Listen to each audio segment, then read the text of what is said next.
এটা হচ্ছে বর্তমান গাজা সিটি। 70,000 টনস বোম এখানে ফেলা হয়েছে, যা প্রায় 6টা হিরোশিমা নিউক্লিয়ার বোমের সমান।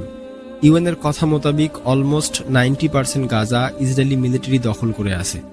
ভাই, গাজা হচ্ছে most densely populated areas on earth, ইয়ানি 21 লক্ষ মানুষের ঘর এখানে।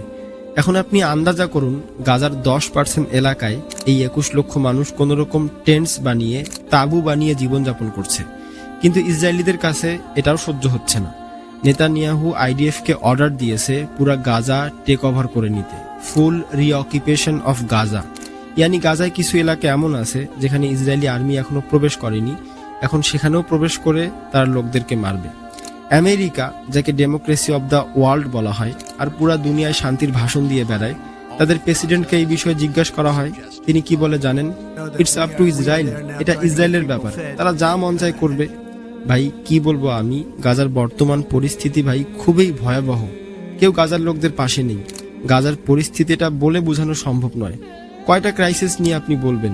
ওয়াটার ক্রাইসিস, ভাই সেখানে খাবার পানি নেই, স্টারভেশন, মানুষ সেখানে না খেয়ে মরছে, ম্যাল নিউট্রিশন। ভাই, তাদের মধ্যে অনুপরিমাণও কোনো ইনসানিয়াত বাকি নেই।